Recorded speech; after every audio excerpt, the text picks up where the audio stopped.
recém-saindo hoje, quarta-feira de cinza, de um período, né? Um período de muita festividade, muita alegria para alguns e turbulência para outros.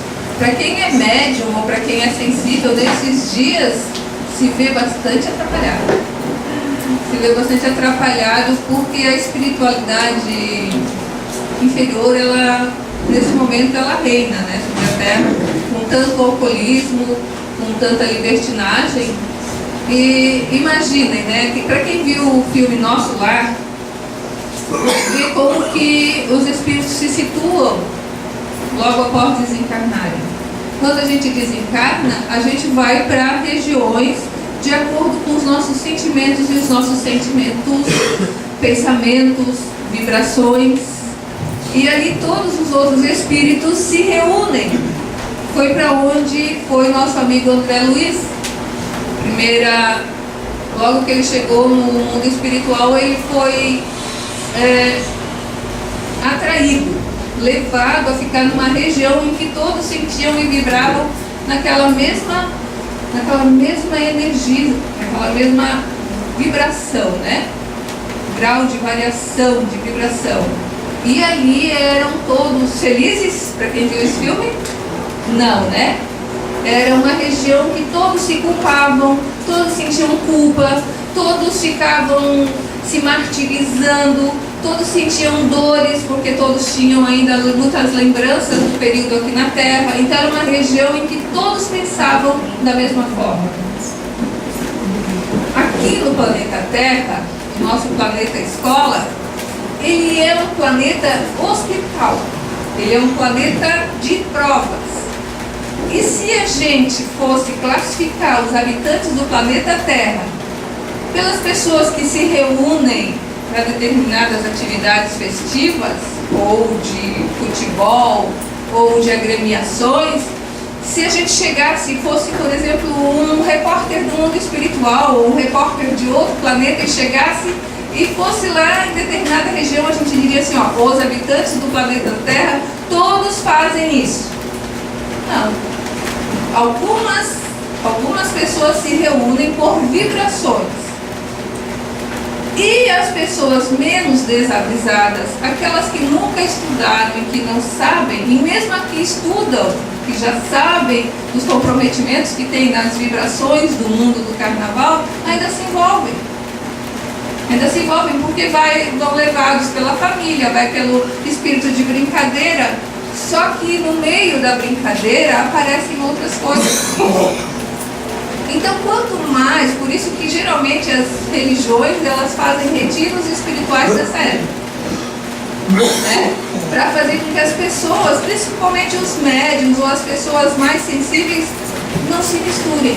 Quantas mães rezam para que seus filhos não se envolvam no carnaval? Porque muitas vezes com uma brincadeirinha assim, uma cervejinha aqui, um negocinho ali, vem junto, vem outra coisa. Os amigos, eles gostam de insuflar um ao outro. Ninguém diz assim, ó, ah, você tomou uma cervejinha, tá bom. Não, tem que tomar 10 cervejas. Tem que fazer assim, uma fila de garrafas de cerveja para mostrar que é homem. E nós que somos mães e pais, nós temos medo. Porque os amigos não estimulam o outro a parar. Eles estimulam o outro a continuar. E se ficar até 1h da manhã, é frouxo. Tem que ficar até as 4, às 5 horas da manhã para ser bom, né? E isto a sua medida mesmo que a pessoa vai se tornando mais conhecedor, que vê que este corpo físico aqui, ele é um presente dado pelo pai e pela mãe para que a gente possa evoluir aqui na Terra. E a gente vai nessas noitadas, nessas brincadeiras inconsequentes, muitas vezes ganhando coisas que não deveríamos, acumulando situações kármicas que não deveríamos nem passar se não fosse pelas nossas brincadeiras. Então, quanto mais nós pudermos fugir desses ambientes, é difícil para uma mãe, para um pai desse mundo de hoje, aconselhar seus filhos a não irem para a noitada. A gente viu lá aquela situação daquela boate, né, em que muitos jovens perderam a vida. E que quantos pais, teve uma mãe que disse assim, ó, meu filho, Se você não for à balada hoje, eu vou fazer uma jantinha especial para você. E aí o filho ficou, porque a mãe foi fazer uma jantinha especial e ele não morreu. Então, quantos pais que, às vezes deixam seus filhos, porque se eles ficarem em casa vão ficar emburrados, vão ficar de bode, vão ficar presos no quarto, acabam liberando para sair, mas não dormem. Eu mesma sou uma. E cada vez que minhas filhas saem, eu não consigo dormir direito. Eu passo assim, são sonos picados, E a gente sabe que a gente deve entregar seu filho a Deus. A gente já educou, a gente já disse para eles o que devia, o que não devia, até uma certa idade. Depois a gente deve soltá-los.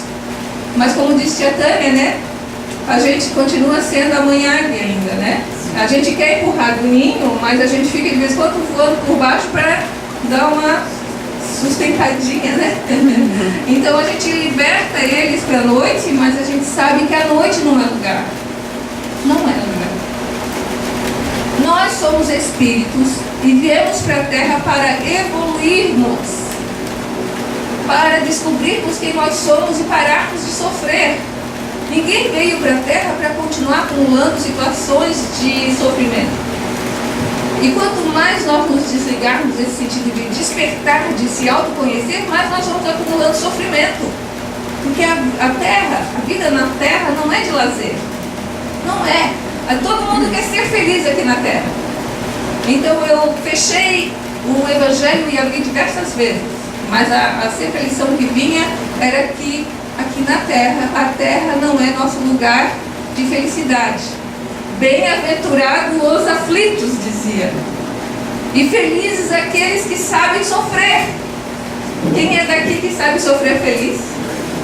Pergunto, quem é que sabe, estando com uma dor, passando por um sofrimento, ele sofre feliz? Esse é o exercício que Jesus, no Sermão da Montanha, quis que a gente aprendesse a exercitar, passar por determinada situação difícil e agradecer. Então, bem-aventurados os aflitos. Nem todas as pessoas que sofrem, eles evoluem. Existem muitas pessoas que sofrem e ficam maldizendo o sofrimento. Se todos nós soubéssemos, e é isso aí a página que diz, que o sofrimento é nosso buril, é o nosso exercício da alma, que é para nos fazer com que a gente fique mais forte. Mas não, a gente só quer ficar na Terra assim, viajando de navio, agora com esse transatlântico tão bom. Aí é bom, gente? Come tanto, eu já fui. Mas não posso viver dentro do transatlântico. O dia a dia me empurra para a realidade, para as lutas do dia a dia. Nós não podemos viver passeando. A gente não vive sempre jovem.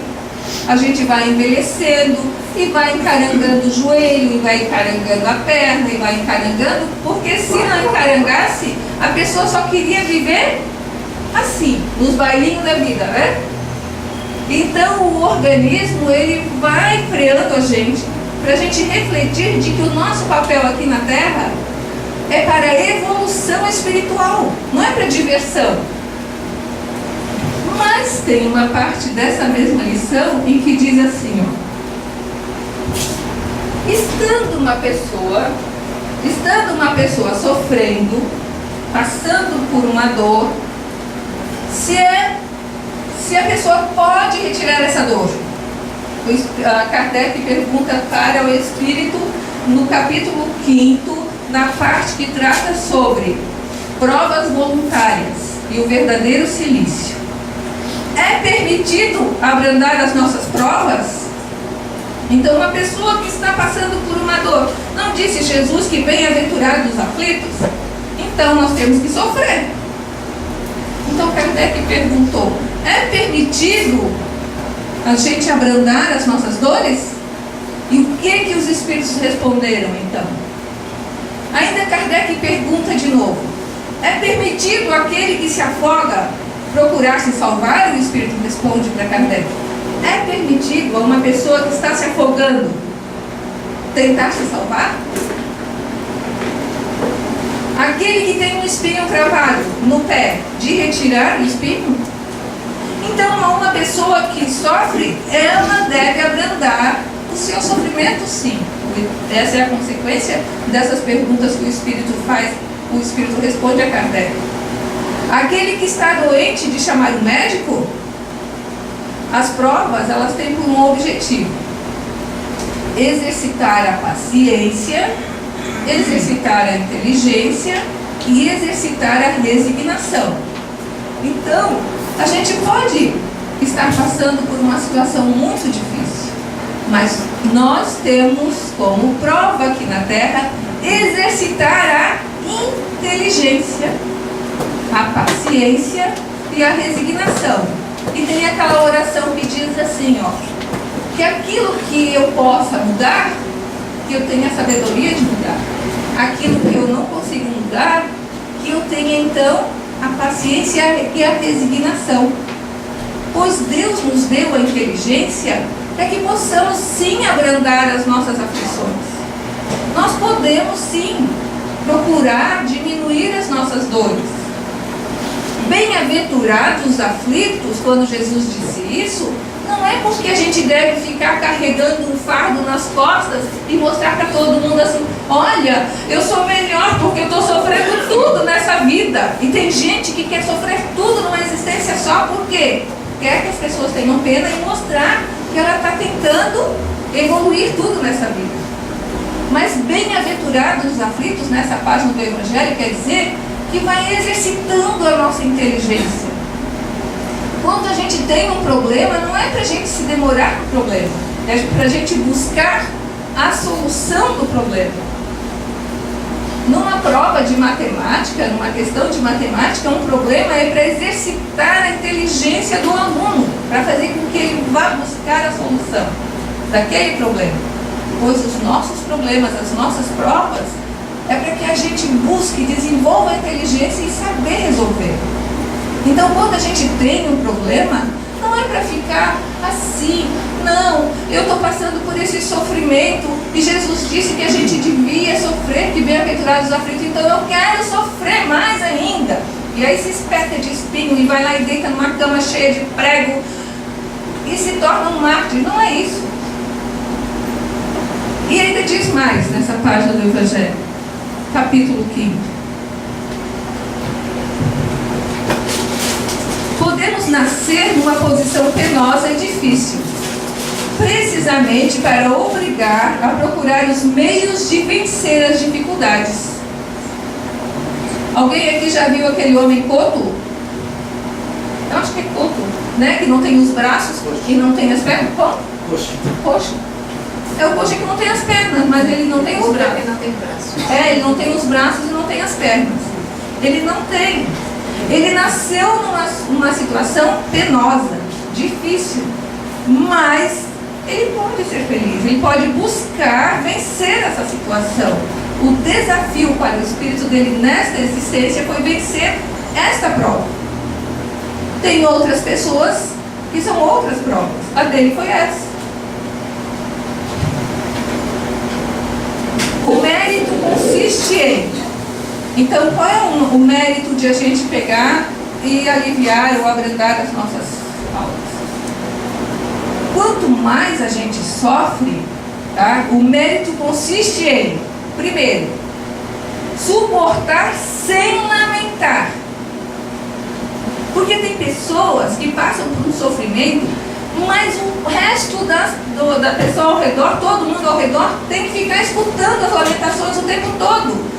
E fala, quantas pessoas que sofrem sem se lamentar. Então, o mérito desse sofrimento do bem-aventurados aflitos é suportar sem lamentar as consequências aos males que não se pode evitar. Já pensou esse homem, né? Ou outras pessoas que estão passando por uma situação difícil, doente, e ficar do lado dos outros e falando o tempo todo, se queixando o tempo todo? Outra situação do mérito: e não se desesperar se não for bem sucedido, mas não no desleixo, que seria preguiça mais que virtude. Então, a pessoa não se desesperar lugar, tem hora que não tem saída. Tem horas que você já tentou e já buscou uma saída para aquele problema e já tentou se livrar dele, mas não conseguiu. Aí você se acalma, uma resignação, pede ajuda a Deus, mas sem desleixo, sem se entregar para a dor e sem entrar em depressão, buscando ainda lá no íntimo, sabe assim, meio que resignado, mas buscando uma saída, sem ficar se lamentando. Esse é o exercício, então, das nossas dores aqui na terra. Jesus disse: bem-aventurados os aflitos. Há mérito em procurar aflições, agravando as próprias provas com sofrimento voluntário? Os Espíritos respondem: sim. Mas quando o sofrimento e as privações têm por objetivo o bem do próximo, porque é a caridade pelo sacrifício. Quantos que a gente conhece que já estão passando por um problema assim danado, a perda de um ente querido, do marido amado, com um filho com problemas na cadeira de rodas, com sérias situações, vários problemas na vida, mas que ainda se dedica a estar trabalhando semanalmente numa casa espírita para o bem do próximo. Então, quando a gente agrava os nossos sofrimentos, as nossas tribulações para o bem do próximo, sim, aí é meritório a gente buscar mais aflições. E a gente vê isso então em pessoas com trabalhos voluntários, em que a pessoa aqui na Terra não tem um que não tenha sofrimento. Se a gente for ver, cada família, cada um tem uma mazelinha, uma dorzinha, é um problema de doença aqui, é um problema financeiro lá. Mas quando a gente se martiriza subindo o Everest, tem até um cara lá que fazia uma piada no jogo, bem feito! Quando aquele cara, ele dizia assim, o cara foi lá, queria passar por uma prova, passar por cima de 10 carros, ele já tinha batido um recorde, passou por cima de 10 carros, mas o recorde era dele e ele queria vencer outro recorde dele mesmo. Então ele foi e queria passar por cima de 12 carros. Aí ele foi e se estatelou todo. O cara lá no jogo disse, bem feito, eu querendo um carro e eu não tenho. E ele lá querendo amassar todos aqueles. Então tem horas em que a gente se martiriza e a gente busca sofrimento e não é em ajuda do outro. Não é em prol dos outros. A gente passa fome, fica sem comer, não é porque a gente quer dividir o nosso arroz com o outro, mas é porque a gente quer manter a elegância, né? A gente quer manter a finura, não é que a gente quer dividir o nosso pão, o nosso arroz. Então, esses sofrimentos voluntários em que a gente busca, mas que sendo em prol do outro, aí sim, é lícito sim a gente aumentar as nossas aflições para ajudar o outro. É o que diz a página.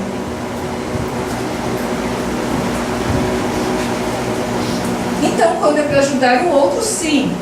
E não, tá? Não é para aumentar as aflições quando tem por objetivo, senão a si mesmo, porque resulta do egoísmo ou por fanatismo. Enquanto as pessoas, né, se mutilam e se batem em amor a Deus.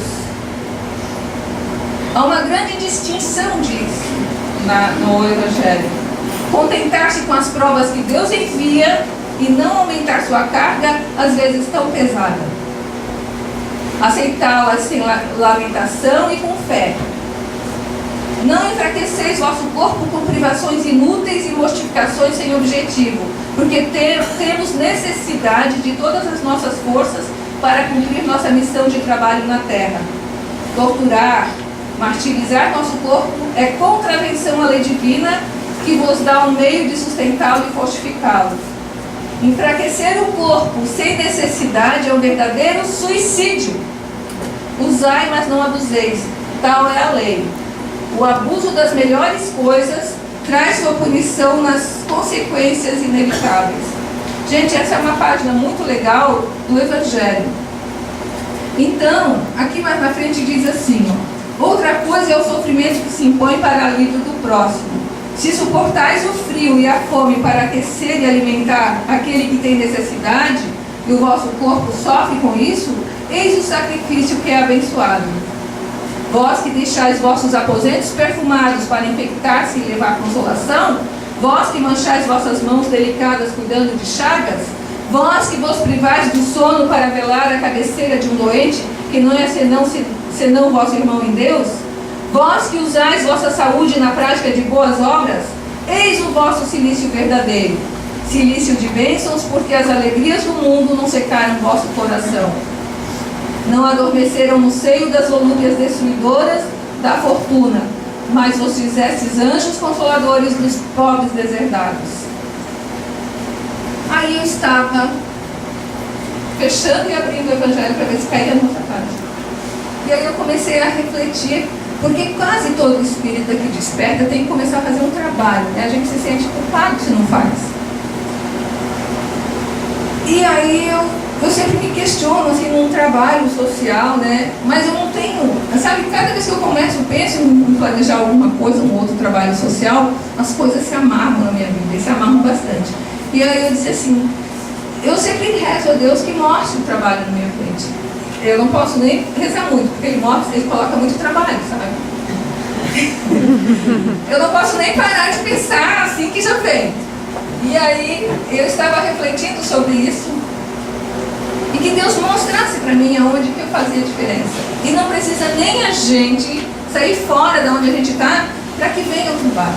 Na casa da gente, na família da gente está o nosso trabalho, né? E todos os dias tem desafios. E ali diz que a gente não deve aumentar o fardo, porque cada um de nós já vem com a sua provinha. A tia Tânia, ela não sabe, mas então ela já deve ter lá, né, selecionado a prova dela, que era essa que está aqui. Tanto é que ela conheceu o tio Zézio e ele acabou envolvendo ela nesse trabalho. Mas o de vocês, o meu, o outro, eles se apresentam e vão se apresentando. Daqui a pouco, quando vocês verem, a gente, ou eu também, a gente vai estar envolvido numa outra coisa. Mas a vida se apresenta. E Deus, eu questionando sobre isso, e logo em seguida veio a resposta. Eu falei assim, será que eu estou trabalhando o suficiente, né? E eu lá na loja, não, onde eu trabalho, lá com esses pensamentos e lendo o Evangelho, tentando me preparar para a palestra. Aí nisso, né, passa uma senhora, nesse caso até eu vou contar para vocês, é uma senhora que eu ajudo ela há muito tempo. E a gente deve ter olhos de ver, ouvidos de ouvir e coração de sentir a todo momento. Eu estava no caixa, isso já há uns 10 anos atrás, bem mais, há uns 15 anos atrás, no caixa de supermercado, quando eu vi uma pessoa passar no caixa do supermercado com 2 salsichas e um pão. Contando as moedas, ainda faltava 20 centavos para ela pagar aquilo. Precisa você ver, está na hora de você fazer alguma coisa diante disso? Já aconteceu várias vezes de eu estar numa fila de uma padaria e eu ver a pessoa contando e não tinha dinheiro nem para o pão. Precisa alguém dizer para você, olha, está na hora de você pagar o pão para alguém. A gente tem que ter olhos de ver, né? E coração de sentir. Pois aquela senhora, naquele momento, eu cheguei e paguei ali as salsichas. Essa mulher nunca mais esqueceu de mim. E ela sempre tem um sentimento de gratidão. Eu não fiz mais nada que isso, a não ser pagar as salsichas daquela vez. Só que ela nunca esqueceu de mim. Ela tem em mim como um anjo protetor. Vejam só como é pouco, muitas vezes, o que a gente tem que fazer. E então, há um tempo atrás, eu soube que o menino, que na época ela estava esperando, precisava ir para a escola, e ela tem um problema sério de saúde, muito sério. E o menino conseguiu uma vaga, então, numa escola lá em Itajaí, precisava ser levado, pequenininho, e ela não teria condições de levar, e a escola ficava longe, uma escola particular muito boa. Ela conseguiu a vaga de graça. Então, mexendo os pauzinhos sem que ela soubesse, uma van levava os meninos sempre, esse menino. Não precisava ninguém saber. Então sempre a van levava esse menino. Nunca nem ela soube quem foi que pagava a van. A gente pode fazer as coisas se apresentam na frente da gente e a gente é informado. E se a gente seca o coração e a gente não escuta, a gente perde a oportunidade de trabalhar pelo outro. Agora, eu estava lendo sobre isso, vejam só, né? Lendo sobre essa página e pensando o trabalho que eu devo exercer ainda, né, diante das pessoas. Essa senhora passando pela frente da loja, ela olha para mim com aquele sorriso e aquele corpo doente, que só se vocês vissem a situação dela, aquele sorriso assim de gratidão para mim, como quem diz assim: olha aí, mulher, tu não trabalha, tu não arruma serviço. Aí ela na tua frente, aí ela veio ali: ah, dona Sandra, eu vim aqui para... Sabe que foi Deus que me trouxe passando por aqui na frente da loja, porque eu estava pensando na senhora e a senhora está aqui na frente. Aí começou a conversar comigo sobre os problemas que ela estava passando. E ela sente tanto carinho, tanto amor, que eu não preciso nem falar muito, ela sente o meu amor por ela. Sabe que ela foi embora confortada e arrepiada, e eu mais arrepiada ainda, e a mensagem de Deus ficou para mim. O trabalho se apresenta na vida da gente todos os dias, sobre várias formas. É num cachorrinho que você abriga e dá comida. É numa pessoa que você tem paciência de escutar, ou de que você tem que dar umas podadas quando necessário, é uma educada. Porque amar não é só passar a mão, não. Amar também é educar. Esse discernimento de saber falar, de saber calar. Mas uma coisa que a gente não deve esquecer é de estar sempre amparado em Deus. Porque a gente sem Deus, a gente não é nada. O nosso conhecimento aqui na Terra, ali a página lida no começo. A gente que se julga muito inteligente, a gente vai metendo os pés pelas mãos. E a gente vai fazendo coisas erradas, muitas vezes, achando que está certo. Então, muitas vezes, a gente, por amor, a gente passa a mão na cabeça de uma pessoa e permite com que aquela pessoa faça coisas erradas. Mas por amor também se educa e também se diz não. E também se manda a pessoa mudar. Alguém já viu aquelas pessoas que têm obesidade mórbida no canal de TV? Teve um menino que está sendo feito uma cirurgia com 400 quilos. A mãe dele deve ter 200. Mas o menino 400. O menino está sendo submetido e sendo retirado assim, camadas de 15 quilos de gordura cada vez que ele vai sendo levado a uma cirurgia, para retirar os excessos, porque ele não consegue mais nem andar. 400 quilos, ele não consegue nem se levantar mais da cama, ele é retirado assim. E sabe o que a mãe dele faz por amor? Comida. Cada vez que ela chega perto dele: o que o meu neném quer comer? O que o meu neném quer comer? A gente, por amor, a gente faz com que o outro, muitas vezes a gente abafe e faça coisas erradas pelo outro. Ser uma mãe amorosa é ser muitas vezes firme. Ser uma filha amorosa é ser muitas vezes firme, porque ninguém, tá? Uma pessoa, ela vai viver totalmente sempre assim, num estado de felicidade e eternamente feliz. Tem horas em que a pessoa está triste. Mas saber viver os momentos tristes, pensando, refletindo sobre o momento de tristeza. Não vai existir felicidade eterna. Então tem horas que a gente vê um filho meio triste, respeitar a tristeza. Ele está pensando, está refletindo: por que eu tenho que viver o meu filho sempre feliz? Então tem mãe que acha que a felicidade do filho é dar as coisas para ele. Ah, ele está triste, tadinho, ele está querendo um notebook, ou ele está querendo uma moto, ele está querendo... E aí dá, e vai dando. Deixa o filho triste um pouquinho também. Deixa ele pensar um pouquinho também. Deixa ele trabalhar um pouquinho também, se ralar um pouquinho para conseguir as coisas. Ser bom e amar é ser firme. É educar com firmeza, mas sem maldade. Porque tem pessoas que são os tiranos natos. Assim, eles já nasceram assim, com aquela coisa de que vão ser tiranos, né? Então eles não educam assim com firmeza, não. Eles torturam. Mas não, ser firme. Eu tenho uma égua maravilhosa, uma crioula, e que de vez em quando eu monto nela. E que ela mostra que eu seja firme com ela, porque quando eu relaxo a rédea, ela que quer mandar em mim.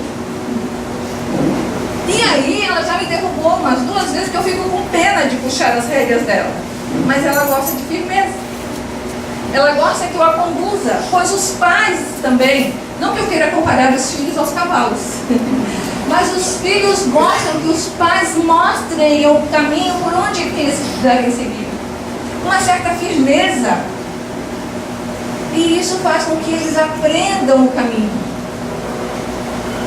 Esta égua, ela é apaixonada por mim. Aonde que eu vou, ela me segue. Não é o fato de eu ser firme, puxar as rédeas e direcioná-la que vai fazer com que eu a afaste.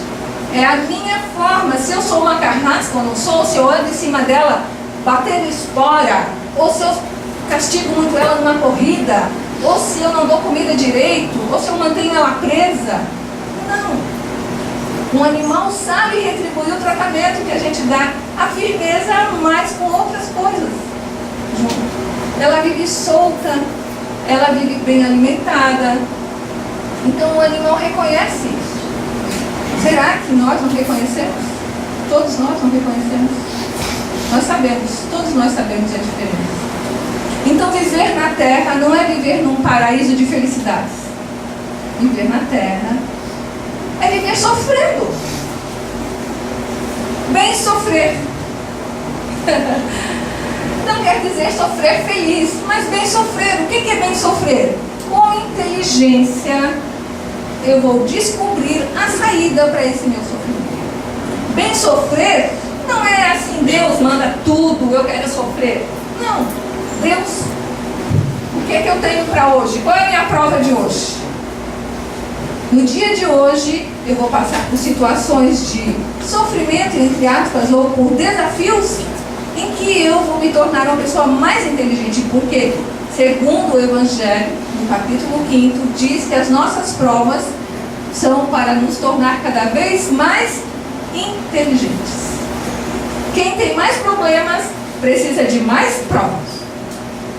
Quem aí que quer mais problema? Que venham os desafios, mas venham devagar, né? E que a gente saiba retirá-los ou abrandá-los, porque muito também não dá, né? Que venha aos pouquinhos e que tenha os sirineus, que são as tia Tânia da vida, o pessoal que trabalha na casa, que nos ajuda a suportar o nosso sofrimento. Uma boa noite para todos, está uma noite quente, né?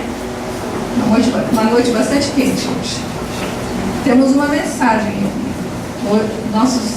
Nosso psicógrafo, né? O psicógrafo agora, ultimamente, tem sempre nos brindado com umas mensagens. Eu mais ou menos escrevi uma coisinha aqui, só falando quando a Sandra Rosa falou da águia, eu me lembrei de um texto que eu estava, de um documentário que eu estava vendo sobre as tartarugas. Vocês vão dizer o que tem a ver tartaruga com isso? A tartaruga sai da água, vai na areia quente, faz uma cova e ali ela deposita seus ovos. Quando esses ovos nascem pequenas tartarugas. E o que elas fazem? Elas correm novamente para o mar. Porque aquelas que ficarem ali não vão conseguir viver. E aquelas que vão para o mar também vão estar sujeitas a vários animais que vão depredar, vão comer, vão predadores que podem se alimentar delas. Então assim é o nosso caminho para Deus. Ele nos coloca na terra e nós vamos ter que ir em busca deles, desafiando a vida que nos é colocada, tentando resolver os nossos problemas para conseguirmos chegar a Deus um pouquinho melhor. Tá? Eu me lembrei disso aí, porque sempre quando eu estou vendo algum programa, eu procuro tirar alguma mensagem disso, e foi o mesmo da águia, porque a águia, o ninho da águia era um precipício na beira do mar, e ela faz no ponto mais alto que tem. E quando ela já cansou de alimentar o filhote, porque a águia coloca só um ovo por vez, ele vai e empurra o filho. Quando o filho ela vê que o filho ainda não consegue voar, ela dá um sobrevoo e o filho cai nas costas e ela leva novamente ao mundo. E assim ela vai fazendo dias e dias até ele conseguir voar sozinho. E é assim que nós temos que fazer com os nossos filhos, ensinar a voar, para um dia eles andarem sozinhos. Hoje nós estamos aqui, talvez amanhã não vamos estar. Isso eu me lembrei quando você falou, tá? A mensagem que veio hoje é que a psicografia é um pouquinho... às vezes ele escreve com psicografia e sai um pouquinho difícil, mas eu vou tentar traduzir. A pureza do meu ser foi escurecida quando a noite adentrou em minha alma infantil. Tudo se calou, silenciou, foi avançando dentro do meu coração. Ficou fraca. Meu irmão, cada dia vivido, cada dia vivenciado, cada dia oferecia o brilho, e o sol que brilhava em minha existência foi jogado fora, mas nada é perdido. Tudo é aproveitado em nossas existências, até as mais pobres das existências são úteis para a evolução de cada ser. Nunca acreditei em Deus, em Jesus, nos anjos. Mas agora, aqui, onde me encontro, sinto todos ao meu redor. Sinto toda uma imensa energia, uma intensa luz, quando iluminado o caminho a seguir. A guerra que travamos em nossos dias é apenas para encontrarmos a paz de forma com calma. Ama a ti mesmo para saber como amar o teu irmão. Meu amor, eu hoje compartilho com todos vocês, porque agora compreendo que amar requer muito exercício e muito íntegra. Ainda estou fraco, ainda preciso de amor. Mas agora, aqui onde estou, vejo o amor de outra forma. Sinto o amor impregnado em minha alma. Um dia andava na escuridão, um dia eu fui escuridão de muitos. Agora sou um pontinho de luz no infinito que o reino de Deus. Sérgio Eduardo Costa. O Alexandre, eu vou falar só um minutinho da vida dele. Posso, Alexandre? O Alexandre é um ex-viciado em drogas e pesadas. Depois que ele veio para essa casa, ele fez uma promessa com ele mesmo que ele ia deixar de tudo. E hoje, depois de 2 ou 3 anos, mais ou menos, 4 anos, ele começou a receber psicografia de pessoas que desencarnaram por vícios. Então, é de grande valia tudo aquilo que ele nos passa, tá? Para concluir, gente, quando um espírito ele morre na drogadição, ele fica por muito tempo na escuridão, foi o que o espírito falou. Mas ninguém é desamparado. Ninguém. Eu já tive uma oportunidade de me desprender do meu corpo e trabalhar em espírito. Eu já até relatei isso aqui em uma palestra.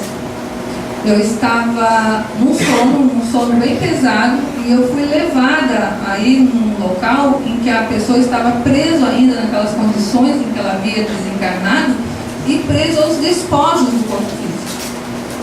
Então, quando a gente perde alguém em uma situação difícil, os pais, os parentes não devem ficar presos à lembrança daquela situação dolorosa em que o espírito partiu, mas ficar irradiando para que os espíritos protetores ao redor tenham forças e o espírito possa enxergar a luz. Esse espírito que eu fui auxiliar, eu tive que tocar nele e tirá-lo da sepultura, porque ele estava preso aos despojos ainda. Na situação que ele se encontrava, só uma pessoa encarnada poderia retirá-lo daquela situação.